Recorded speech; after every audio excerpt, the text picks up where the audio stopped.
What's going on, guys? Fizz here once again. As some of you might be aware, Saturday, the Zizarin Shopify Gauntlet is starting. This specific gauntlet will take place over 10 days. If you don't know what Gauntlet is, basically it's like PoE but super rippy in a HCSSF environment with tons of prizes to win. I'll link the official document down below so you can read up if you don't really know what it is, and it's open to everybody. It's actually in the game client now. It's not a private league, so if you want to jump in and play, feel free. So in today's video, I kind of want to go over my specific gauntlet strategy, what I plan to do, and then recommendations for people based on two different categories. So you get, basically, to explain it real quick, you'll get different in-game prizes based on the level you hit. At least you'll be entered into a raffle to win them, right?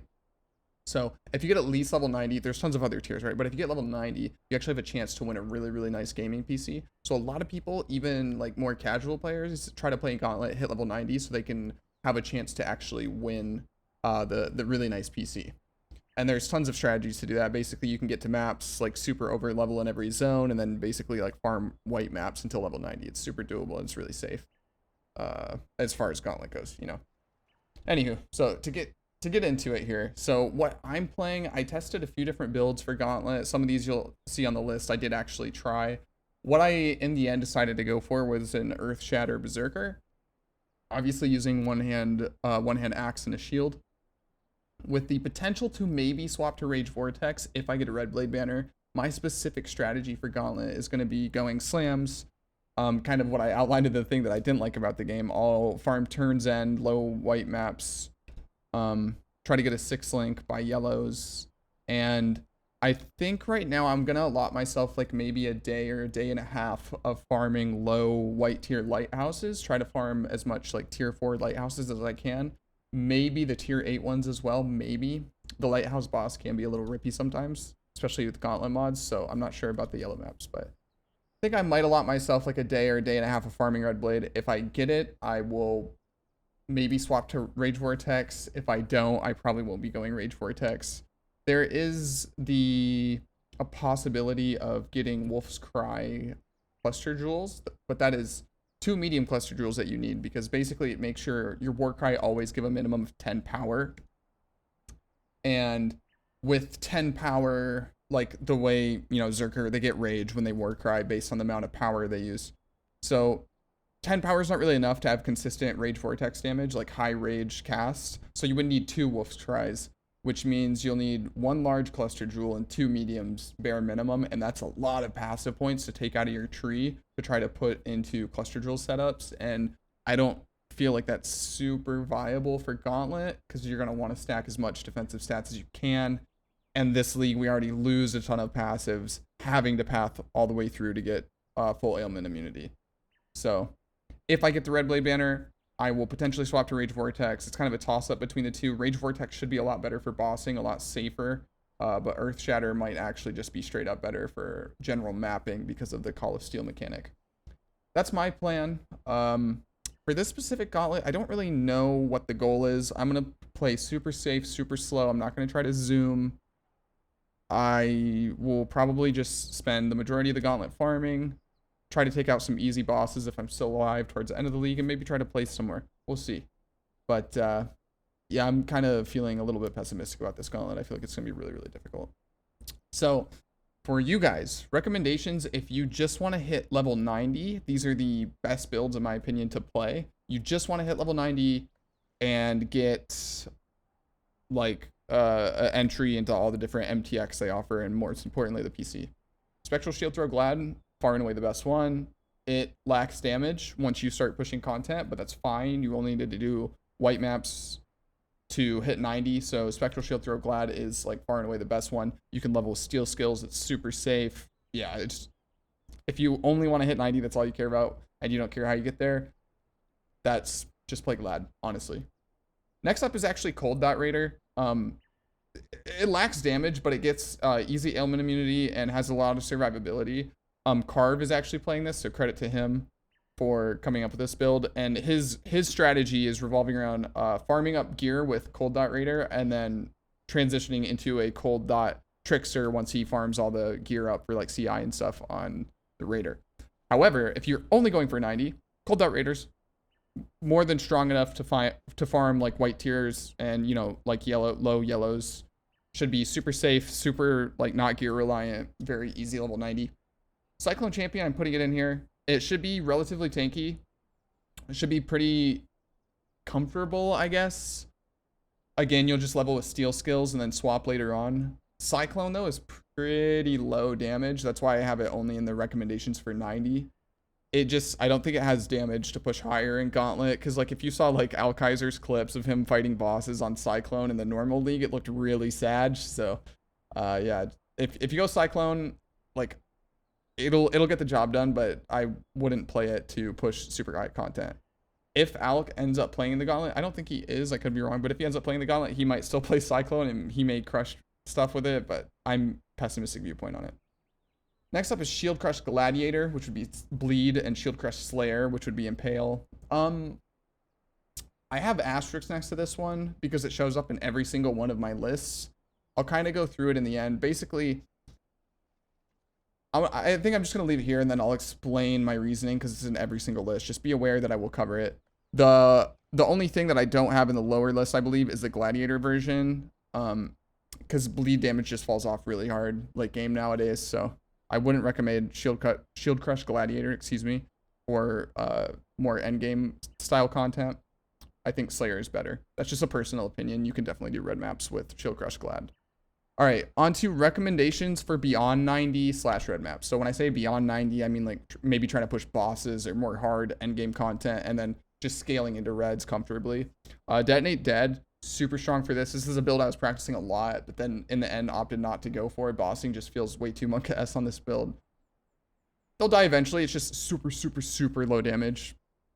Toxic Rain Raider, probably a toss-up between that and the Saboteur on this list for probably like the most comfortable, the easiest thing to get going. Leveling on Toxic Rain Raider, probably still, you would level with Steel Skills in Act 1 and then maybe swap to Toxic Rain as soon as you get it in Act 1 Merveil's Cavern. Potentially, I haven't actually looked at the people testing it. I hate Toxic Rain, so I haven't looked at the people, you know, practicing this, what they've been doing. So, Toxic Rain Raider, really good. Obviously, you guys are going to know a lot of these. Seismic Trap, Exsanguinate, Sab, super strong, insane damage. They get Shock and Ignite immune like for free. You only need to worry about freeze. Super, super, super nice. One you probably haven't seen is Ancestral Warchief Totem.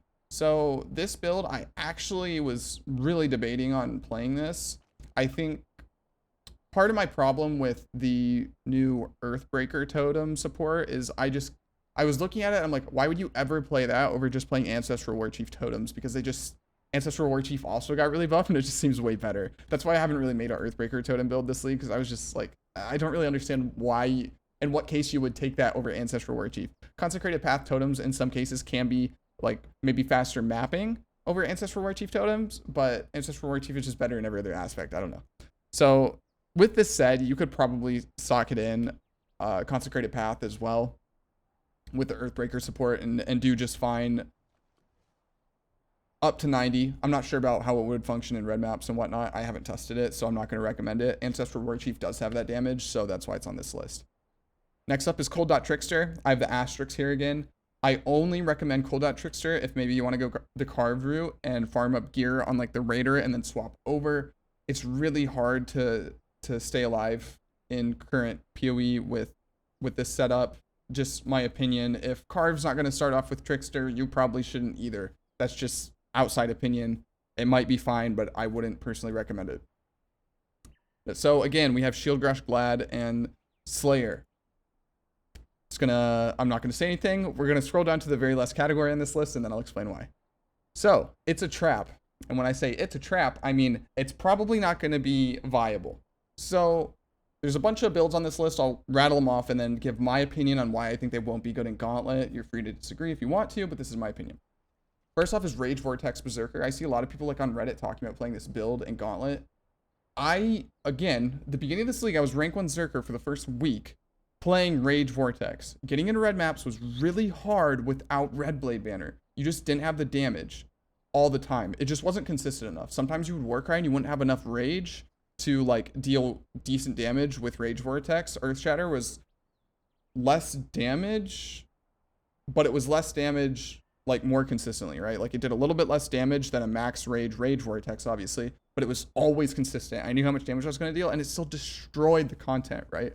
So I think a lot of people coming into this expecting to like level and play Rage Vortex, that's like a huge no-go. I think at the very least you should be playing, what is that skill? Blade Storm, and supplementing the damage with Rage Vortex. The huge thing about the Blade Storm Rage Vortex builds is they're two-handed, and you cannot go two-handed Zerker and Gauntlet. You're 100% asking to die. Like, that's straight to standard. So I just don't think this is viable. Getting the Red Blade banner is honestly really difficult now. You can't farm Lighthouse like you could in past leagues. The way, I don't know if this was intentional or not, but with this most recent Atlas shakeup, there is no like Watchstone level in New Vastir in which Lighthouse is its own map tier. It's always sharing multiple tiers with other maps in the same region, so it's really hard to focus farm Lighthouse. So it's a trap in my opinion. If you want to play Rage Vortex, start with Earth Shatter, go slams. If you get the shield, then swap. Minion builds of any kind, this is kind of common knowledge in Gauntlet at this point. This Gauntlet's going to have LMP, so it's going to have lesser or multiple projectiles in every zone. This is cracked. It's honestly really lame in my opinion. I hate this mod, but it destroys minions. It destroys them. Don't play minions in Gauntlet. Just don't do it. Next up, Eye of Winter Cultist. I saw some more stuff on Reddit, people talking about playing the Spellslinger version of Eye of Winter in Gauntlet. That is, do not do that. That is like everything on this list is a recipe to just get super aggravated, dying early, and then quit. If you want to find success, do not play these builds, in my opinion. Just don't do it.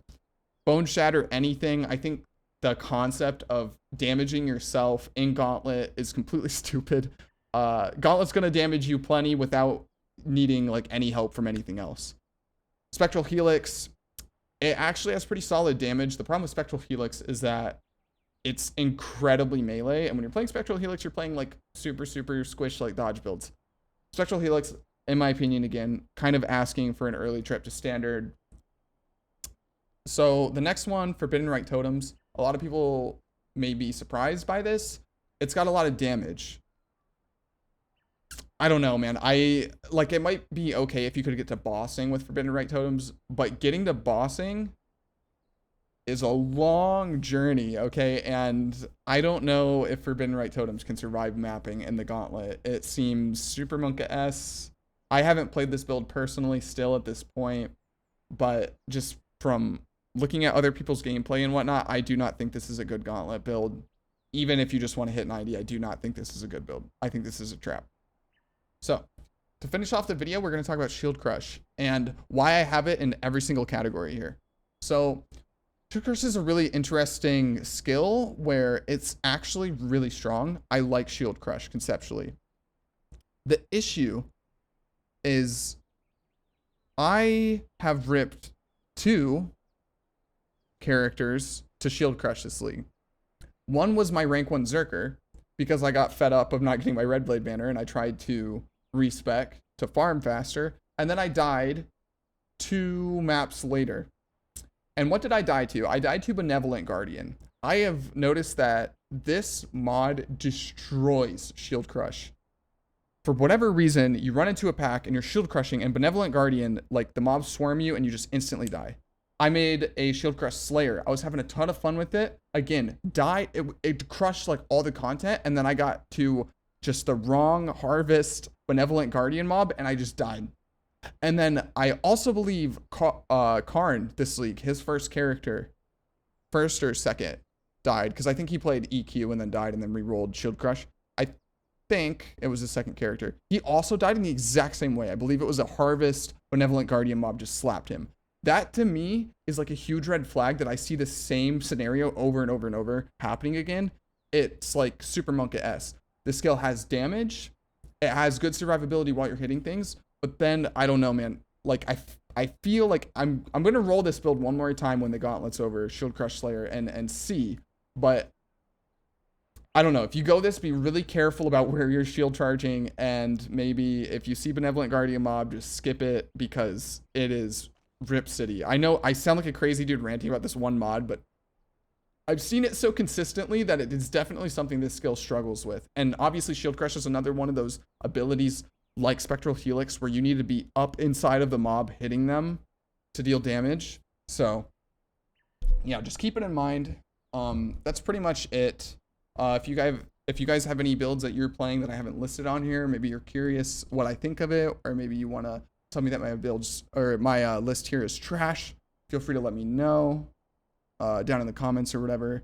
Again, if you like me, subscribe. If you like the content, thumbs up. That's it for me. Join my Discord. See you guys.